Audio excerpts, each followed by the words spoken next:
This episode brought to you by HelloFresh, America's #1 meal kit. Check us out with James Rolfe at the largest arcade in the world, Galloping Ghost in Illinois, July 11th and 12th. And check us out at Kineticon, July 17th to the 20th. Use the promo code Nostalgia10 to get 10% off a single day. Hope to see you there.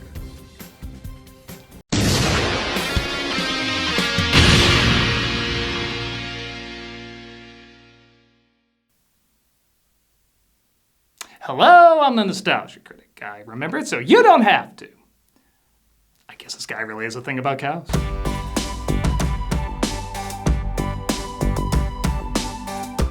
In 2006, Nickelodeon Paramount released Barnyard, from the mind of Steve Oedekerk, who we've covered a few times here on the channel. As I've mentioned before, I'm not an expert on this guy, but I'm always at least a little interested when his name is attached to a project.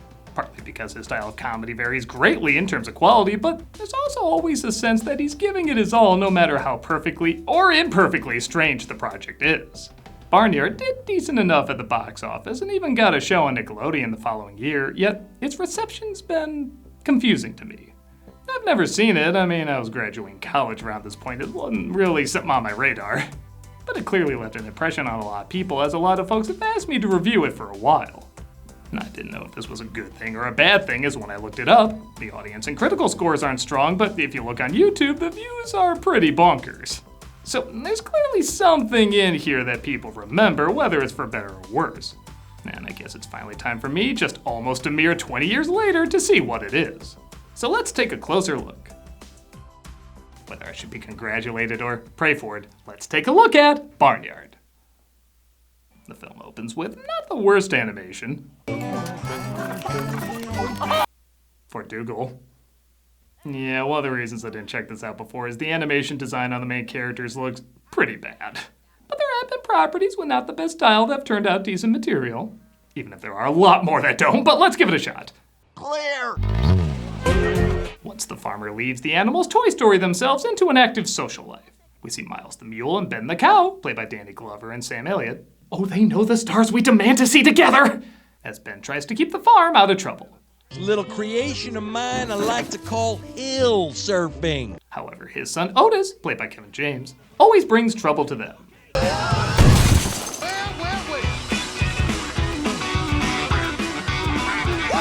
Alright, I'll say this, these backgrounds are weirdly good. For as cheap as the characters look, the color and scale of these landscapes is really reflecting someone saying, "Underpaid animator looking for a job at Pixar, please."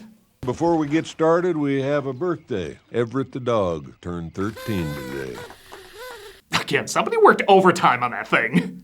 Lest I remind you, this is coyote season. These are ruthless and desperate creatures. The only thing that can stop them? Tax write-offs. Let's hit it. Woo! Paramount, I will pay good money to see the footage of Sam Elliott making that moo. Ben and Otis don't always get along, as Otis always tries to goof off with his friends. They're coyotes. Them tiny, us big. A strong man stands up for himself. A stronger man stands up for others. And a stronger man would ask the question, as cows, shouldn't we be female? Are we? He runs across two new cows named Bessie and Daisy, played by Courteney Cox and Wanda Sykes. Hey, oh, look at you. You're all, Pregnant? Is she? Her belly's the same size as all the others.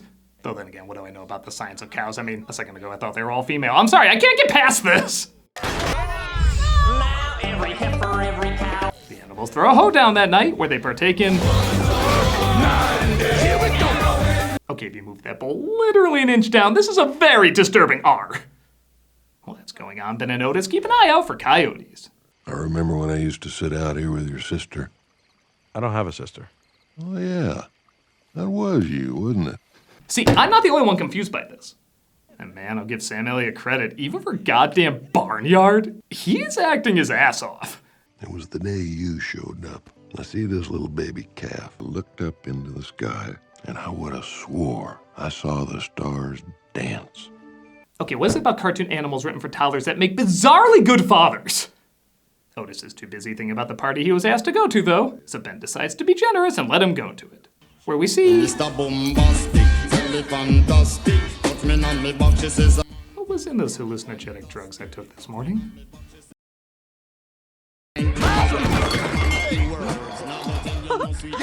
The real winner, that one. Stop.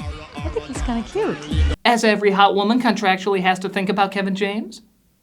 Otis performs the song for everybody, but the pizza boy shows up, and while I haven't exactly gotten that many laughs yet, the writing here is pretty funny.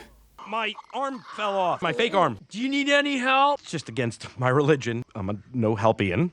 I'm in a similar denomination. That's why I do my own effects. Isn't that right, random talking cow? He's gonna be a regular. Wouldn't you know it, though, coyotes attack the farm, and quite frankly, out of nowhere, turn up the creepy by several notches. Sorry to call on you so late in the evening, but we did have a previous engagement. Did they just write in the script Canine Heath Ledger Joker appears? Shush. Oh, shush. Are you gonna stop us, huh? That's David Koechner acting bizarrely terrifying, as Ben shows up to stop them. Put the hen down, Dag. You know how much we like the hen. No, really, where did this character come from? I've read Thomas Harris books less frightening. Ben uses his night moves to fight him off with night moves, but Dag manages to get the drop on him. Otis finds him too late. In this empty room. Don't take this the wrong way, but your Barnyard. Was the rapping mouse gonna give a eulogy? You hang on there, buddy.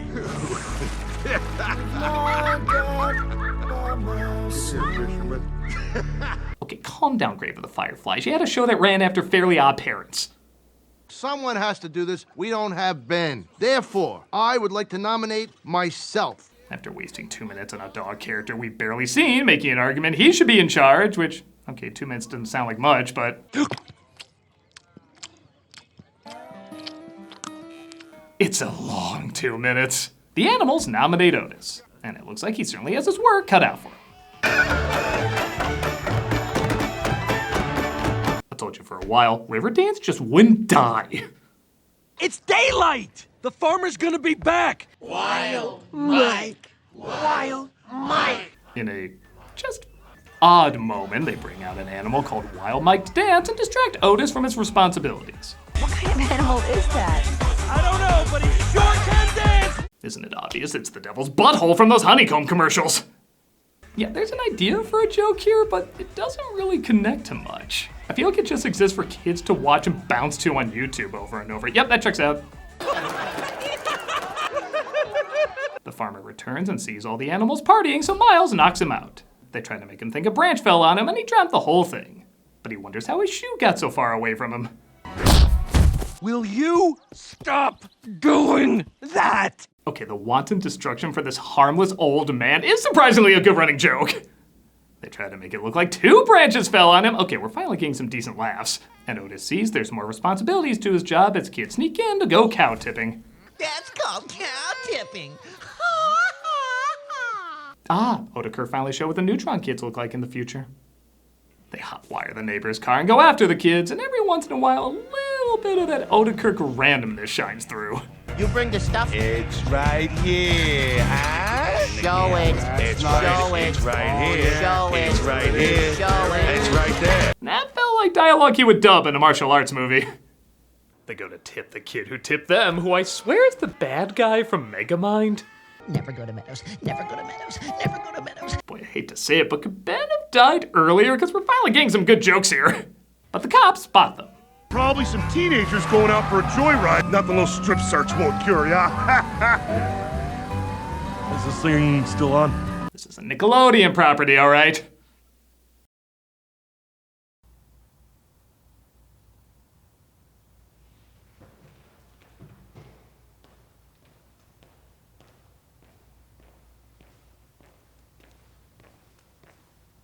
HelloFresh, ladies and gentlemen. Thank you, yes. Yes, it had to be said, shut up. Now is the most convenient time for HelloFreshness.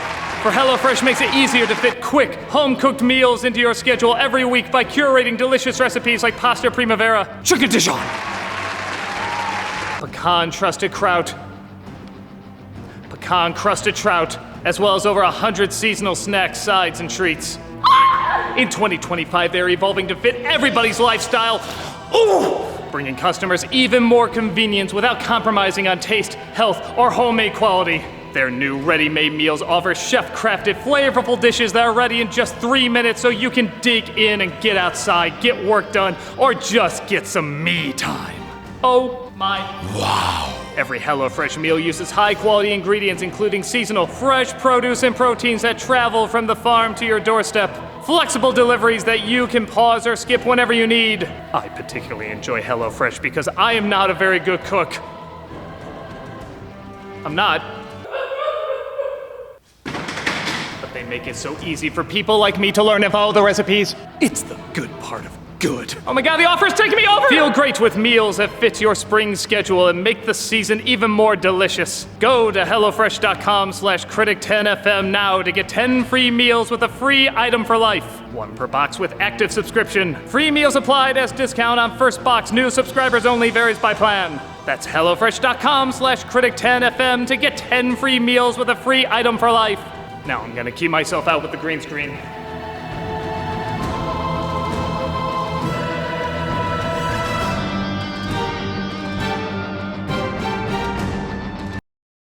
Cows get involved in an all-out police chase, which is starting to look like a Need for Speed game. But they crash the car and make a run for it. Mind if I join you? Huh? No. The film is nice enough to remind us Daisy is in the movie. Hey, that's not fair. They're still reminding us Miles is in the movie. And why did that dog get 2 minutes? And they decide to have a chat. My dad had a thing about stars. He told me that the night he found me, he looked up into the sky and the stars. You will believe a cow can cry. You're Barnyard!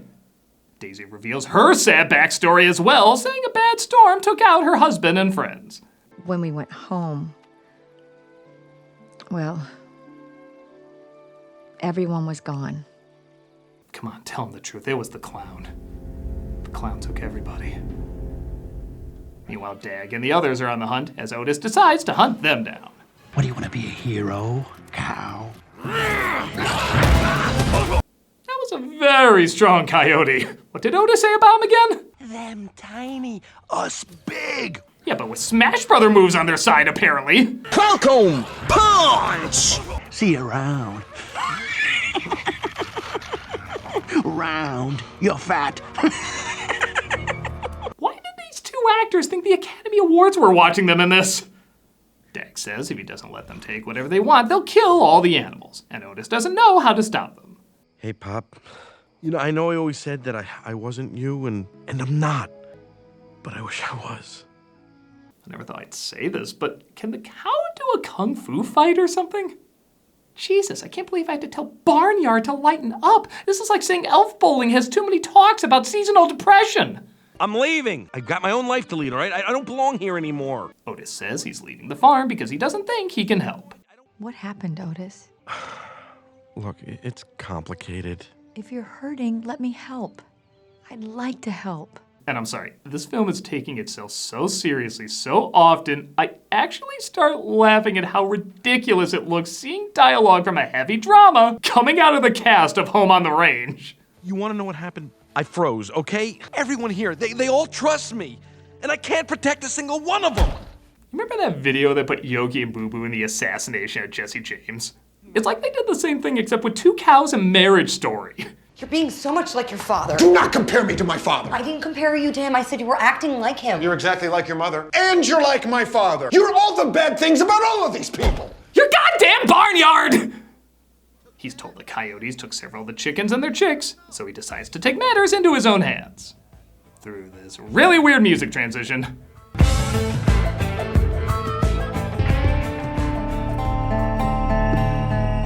Oh, sorry, the film reel for 9 suddenly started playing, but given the tone shifts, I doubt you noticed. The coyotes are about to eat the chickens when Otis comes in to save the day. Well, I know what's right. Now the soundtrack for Logan is mixed up in here. You know, if Killer Clowns from Outer Space suddenly appear, I'm not even gonna flinch. His friends show up though and come to help him out. Hey! Sorry, man. It's just pellets. I should be put off, but honestly, I'm impressed we're in the last 10 minutes, and that's the first we're getting of those jokes. Maybe somebody weirdly wrote a note saying replace all fart jokes with talking at father's grave scenes.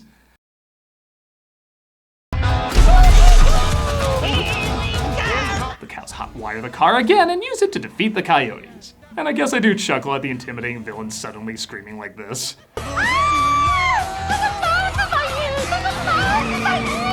I know, I too was shocked I found high-pitched screaming funny. I got something special for you. So nice when one underutilized character releases another underutilized character. Remember me? Otis gets the drop on Dag and has a chance to finish him off. Never come back. Might I also add run and honk? Everybody heads home just in time to discover Daisy is giving birth. What are you gonna name him? Ben. Aw, it's a beautiful little boy cow. I'm sorry, what are those if that's a male? Hey there, little Ben. They call the baby Ben, presumably because he mumbles like Sam Elliott, and Otis looks up in the sky to see what else? The stars dancing. Alright, that's a little sweet. Don't think we needed 12 scenes of bovine grieving to get to it, though. Oh, and Captain Caveman's hairball or whatever has the last scene with the lady whose car they stole. How does this guy unintentionally make some of the creepiest imagery in his comedies? So, okay, that was Barnyard, and man, it wasn't what I was expecting. I guess it's technically not good, but I don't really see either why so many people remember it, on a good level or bad level. There are some things that are fine, like I said, there's a few jokes that worked. There's surprisingly a couple decent performances, and despite the character designs being bad, with few exceptions, the actual movement of the animation was smoother than I expected. Compare this movement to, say, Jimmy Neutron or Norm of the North or other films that had similar cheap designs, and you'll see there actually is more fluidity to this than you would think. But it also isn't that consistently funny, and part of that might be it weirdly takes itself too seriously at times. There's a lot of talks about grief and responsibility and anxiety, which would be fine in a more emotional or artistic film, but the cover has cows riding motorcycles. And honestly, it doesn't add anything that new to this very familiar scenario. It's a parent dying, a screw-up taking over a role of authority, and teaching some bullies a lesson. We've seen this a million times. But I don't know, there's clearly something here that calls to younger people who watch clips on YouTube or turned in for the TV show or, like I said, recommended I review it for years. So maybe I'm missing something. To me, it wasn't so bad or so good it deserved much talk, but maybe if I grew up with it, I would understand either the passionate love or passionate hatred it has. Whatever your thoughts, there's clearly something here that calls to kids. I just don't know and honestly don't care that much to find out. But at least now I can see what all the fuss is about, whether I see it as worthy of that fuss or not. For my money, I'm just gonna go watch Kung Pao again. I'm the Nostalgia Critic guy, remember? So you don't have to. Show it. It's Show right, it. it's right here. Show it. It's right here. Show it. We're still doing cameos for charity, but I'm gonna switch things up a little bit. As many of you are probably aware, I got chronic fatigue syndrome about 1.5 years ago. It's still with me, and while it's not nearly as bad as what other people have, there's still very little known about it, not much research or anything, and it probably goes without saying it's really spiked after COVID. So rather than change up the charities every month, I think I'm just gonna give the money to one charity, Solve ME-CFS. There are so many people suffering greatly from this, and like I've said in the past, I'm not suffering nearly as bad as so many people out there, yet it's still getting in the way of how I live my usual life. So I can't even imagine what so many other people must be going through and the toll it must be taking on them. So if you want a video of me saying happy birthday or congrats, good luck, or whatever, click on the link below and be giving to a good cause. If you're like, no, your face is a butt and I don't like you, well, consider giving to this wonderful organization anyway. Like I said, there's a lot of people suffering from this and we don't really know the reason why, so maybe we can all come together and help them help many more.